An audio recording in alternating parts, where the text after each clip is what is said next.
Everyone, good morning. Welcome to my channel.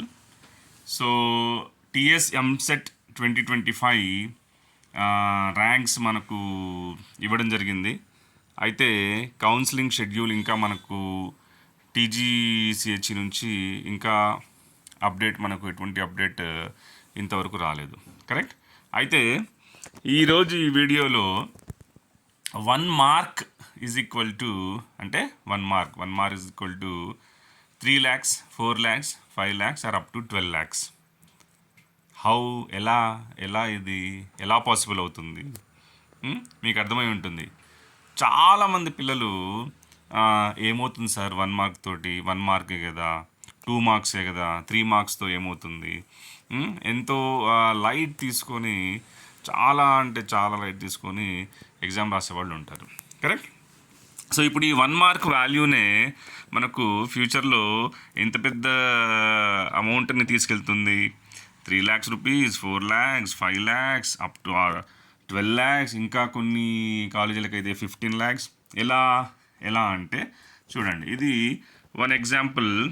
ఒక student admission కోసం ఎంక్వైరీకి వచ్చారు. సో ఆ బాబుకి ఎన్ని మార్క్స్ వచ్చాయి? 38.99.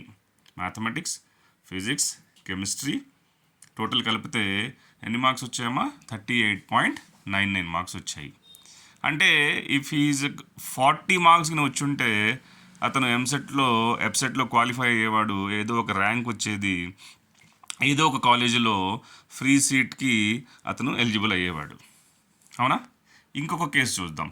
ఇంకొక బాబు కేసు. ఈ బాబుకి ఎన్ని వచ్చాయి? మ్యాథమెటిక్స్లో 16, ఫిజిక్స్లో 14, కెమిస్ట్రీలో 7. So total marks 38.33. అంటే ఆల్మోస్ట్ 2 మార్క్స్. 2 మార్క్స్ తోటి ఈయన కూడా ఏమయ్యాడు? Result is not qualified. అంటే అర్థమైందా? సో 1 మార్క్ వాల్యూ ఎంత పెద్ద అమౌంట్ని తీసుకెళ్తుందో. అంటే ఈ ర్యాంక్స్ అనేవి టోటల్గా మనకు మినిమం 40 మార్క్స్ బేస్ నుంచి మనకు ఇవ్వడం జరుగుతుంది. అవునా? 40 మార్క్స్ ఎవరికైతే వచ్చాయో వాళ్ళందరికీ కనీసం లాస్ట్ ర్యాంక్ అయినా మనకు గవర్నమెంట్ నుంచి అలాట్ అవుతుంది. So we are eligible to attend the counselling. ఎప్పుడైతే 40 మార్క్స్ కంటే తక్కువ మార్క్స్ వస్తాయో వాళ్ళందరూ ineligible to attend the counselling. వాళ్ళందరూ ఏం చేయాలమ్మా? They have to go for management seats in engineering colleges కదా. సో ఇంజనీరింగ్ కాలేజ్కి వెళ్తే వాళ్ళు అమౌంట్ తక్కువ ఛార్జ్ చేస్తారా? మీకు 39 వచ్చాయి, 38 వచ్చాయి, 37 వచ్చాయి, 0.5తో మీరు క్వాలిఫై అవ్వలేదా, మీకు ఇంటర్లో 900 ఉన్నాయా, 950 ఉన్నాయా, ఇవి ఏం కన్సిడర్ చేయరు. మీరు క్వాలిఫై అయ్యారా, అవ్వలేదా? క్వాలిఫై అవుతే ఎంసెట్ నుంచి రండి, కౌన్సిలింగ్ నుంచి రండి. క్వాలిఫై అవ్వకపోతే కంపల్సరీ కేటగిరీ బిలో అడ్మిషన్ తీసుకోవాలి. అవునా?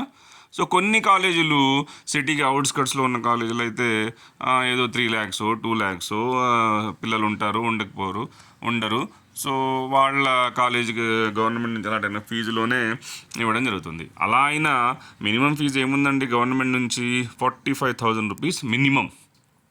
సో 4 yearsకి 4 into 45,000 వేసుకున్న ఆల్మోస్ట్ మీకు 1,80,000 మేనేజ్మెంట్ ఫీజ్ పే చేయాలి. ఇంకా రిమైనింగ్ ఎక్స్పెండిచర్ అంతా మనకు తెలిసిందే. అదే సిటీలో కాలేజెస్ అనుకోండి, తక్కువలో అయినా 5 lakhs నుంచి 8 lakhs, 10 lakhs వరకు ఛార్జ్ చేస్తున్నారు.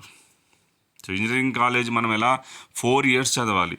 మన హౌస్ ఒక చోట, కాలేజ్ ఎక్కడో ఒక 30 kilometers, 40 kilometers, 25 kilometers ఉందనుకోండి, ఏమవుతుంది? రెగ్యులర్గా మీరు రావాలి, వెళ్ళాలి, బస్సెస్లో ట్రావెల్ చేయాలి, ఎంత టైం వేస్ట్ అవుతుంది?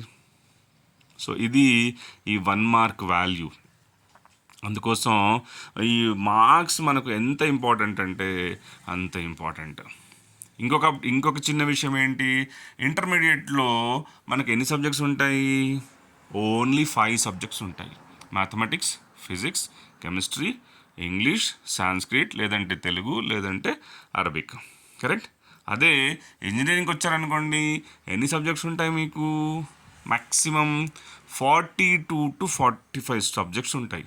Including labs also. ఏ కోర్స్ అయినా తీసుకోండి, మీరు సిఎస్సి తీసుకోండి, ఈసీ తీసుకోండి, ట్రిపుల్ తీసుకోండి, ఐటీ తీసుకోండి, డేటా సైన్స్ తీసుకోండి, మెషిన్ లెర్నింగ్ తీసుకోండి. ఇవి ఈ అన్ని కోర్సెస్లో 4 ఇయర్స్లో మనం ఎన్ని సబ్జెక్ట్స్ చదవాలమ్మా?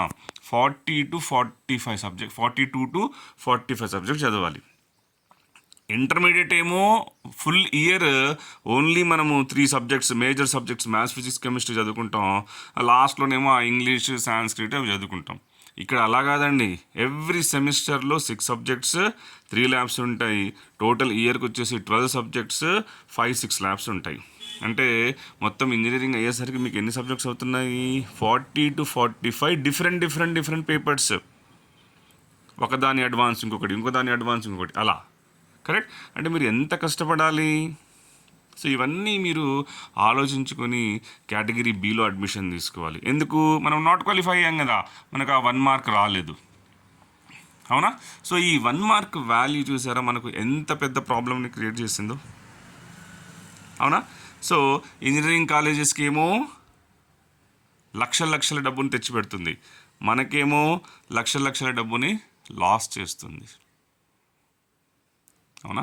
సో దయచేసి ఫ్యూచర్లో ఈ 1 మార్క్ని వాల్యూని మీరు గుర్తుపెట్టుకుంటారని అనుకుంటున్నాను. Okay, thank you.